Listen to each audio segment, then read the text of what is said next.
Hey, hey. Oh man. I don't know. I've been bothering you the past couple days with this, and I know that you haven't really been paying attention to it, but like this whole Charlie Kirk thing and the drama that's unfolding as a result of that, right? I think one of the things that freaks me out the most is, I don't know, my brother and I were talking about this the other day. Like everything just kind of feels like it's super pressurized right now. And there's just a lot of division on a lot of fronts being fomented. So, you know, we have like liberals versus conservatives. We have Christians versus everyone else. We have, you know, men that feel like they're being, what's the word I'm looking for? Emasculated. Let's just leave it at that. People worried about trans folks, you know, and that becoming a point of division. And then I feel like, I don't know, there's just a whole lot of like us versus them energy in the air right now. And I just can't help but feel like a lot of the messaging that we see in all sorts of areas, like when people are trying to explain what happened with Charlie Kirk, like why, first off, I don't believe that we're ever gonna know. Like to me, what's going on right now feels like the whole JFK thing. Almost like ever since the JFK assassination, every assassination, not every assassination, but a lot of people are coming up with like theories, and it's not very clear from any of the video evidence that we've seen who it was that did it. There was a lot of confusion around. There was this old man that he claimed to, like, when the shooting happened, like immediately afterward, this old man just started saying how he was the guy that shot Charlie Kirk, and he was getting arrested, and he was just like, just shoot me. And it turns out this old guy is a total weirdo. And he has, like, he's on record. He's said that he was present at 9/11. He said that he was there at the Boston bombings, right? And now he's saying that he was a part of, or that, you know, that he was the one that shot Charlie Kirk. But I think he was just a kind of a crazy guy that just wants to be involved all the time, or like the center of attention, I guess. So that's weird. The guy that they ended up arresting, it comes down to, the craziest thing that I've seen about that is they claim to have, like, there have been leaks of text messages between the accused shooter and his friend or girlfriend. But those were really weird too. Like they were saying things like, you heard about like the carvings on the bullet casings. Like they mentioned those in the screen caps of the text message threads, and like they were supposedly done like as a joke, as like a troll. So all in all, what does this mean? So why does it matter? All in all is, I'm not saying, I'm just all I'm saying is that, like, for society, all what does it matter? this information that's coming out, like, people are like paying so much attention to it. I guess, you know, me included. But it's what you do with that information that is really important. Right. And people are focusing on the fact that Charlie Kirk was assassinated. And like, that's the thing that happened, right? Right. I'm not questioning whether or not that happened. But what I'm trying to think about is like, okay, like what's going to happen as a result of all of this? And all the things that I've been talking about are like pieces of information that have been like released out to the public or like made known to the public. Yeah. And it seems very fishy and intentional in terms of the types of information that they're releasing. And like, I don't know, I just want people to, again, like, let's not let this become a thing that helps implant fear and concern and division amongst people. And that's the big thing that I wanted to mention. Yeah.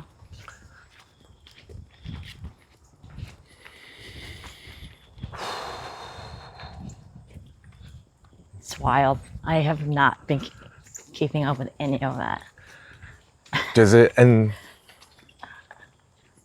not I even don't say that know. you I have feel to, like I can't even speak I on be- it, but I feel like it's kind of dumb.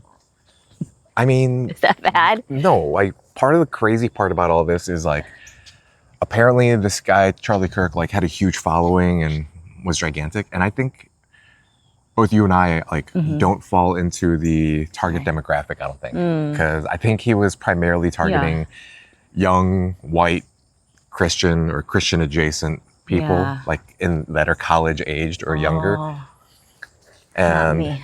yeah, not us. But the thing is like, there was like, I didn't really know who Charlie Kirk was Right. before he got shot.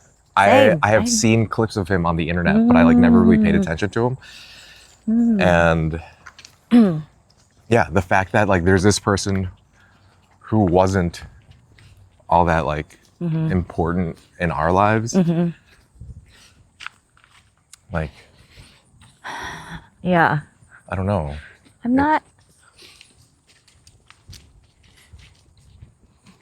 Yeah, no. I am not trying to downplay anything because I'm just not educated on the topic, but the whole like instilling fear in people and people taking, whoever wants to take this the way they want to take it and run with it and making, you know, shit crazy or divisive. I think it's so silly. Yeah. But the thing is like, that is like what's happened with everything, with like every like major yeah. event, like the sides Yeah. that get picked. I don't know. Like I was telling you like about Sam Hyde, like, and then all the commentary that's coming up around this. Like I've seen some people speak very responsibly about it. Like I just watched. Do you know who Jim Brewer is? He's an old SNL comedian. He was. I don't know if you remember this. I think the thing he was most famous for on SNL was he played a character called Goat Boy. Goat boar. Goat Boy. Oh boy. And he was just like, it was I don't such a think I'm weird familiar. character. Yeah. He was just like a young man that was half man, half goat. And the entire sketch, the premise of the sketch was he's hanging out, like going out to clubs, and he's dressed up like in like, A goat? as like a man, but he has like goat makeup on, like with like horns and like, okay. fur on his face.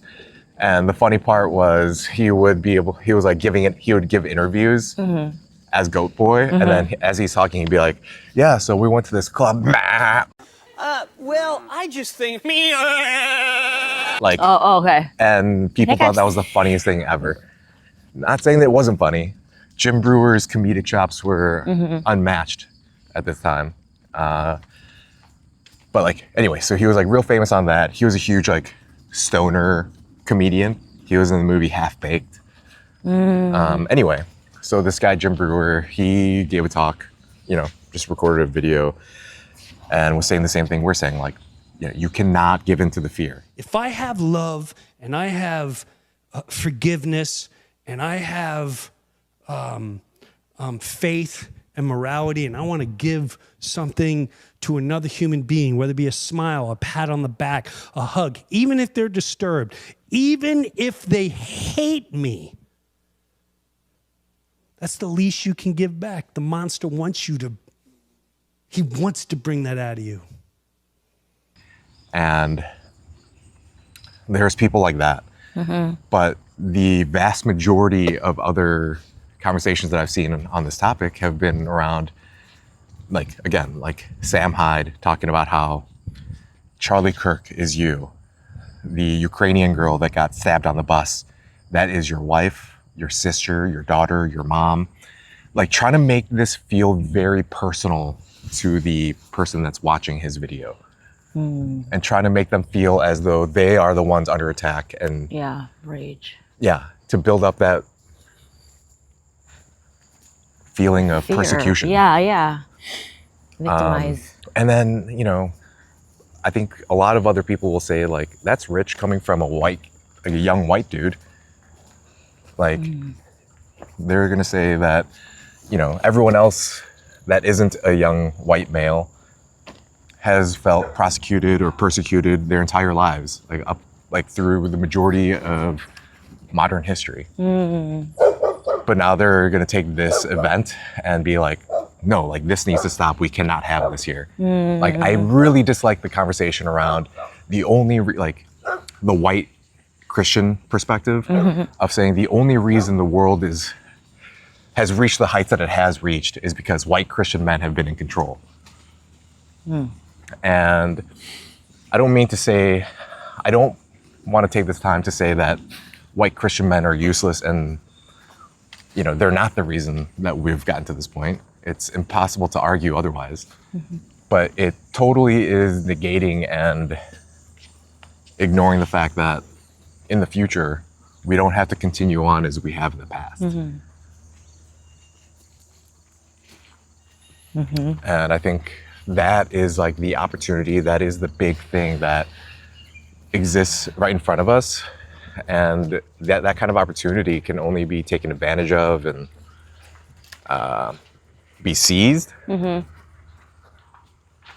Like if you remove the fear from the question. I don't know. I think it's a really important topic, and I feel like Asian Americans are kind of like left out of the topic. Like when I was, a lot of this talk about like people acting wrongly or people acting out of line. I kind of feel like the Asian population is, I don't know, for me personally, I feel kind of like left out of the conversation. Like everything like Sam Hyde was talking about doesn't really apply to me. I'm not a white Christian. Yet at the same time, does that mean that I'm unable to take a look at what's happening and be like, whoa, that's fucked up? Right?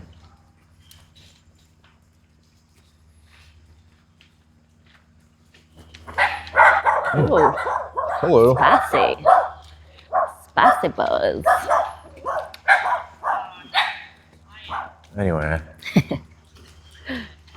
Anyways, it's gonna be another beautiful day in the neighborhood. It's a little warm, A little warm. but it feels nice. I'll take it. And that was a very insightful discussion on that topic. I'm not too familiar, but you know what?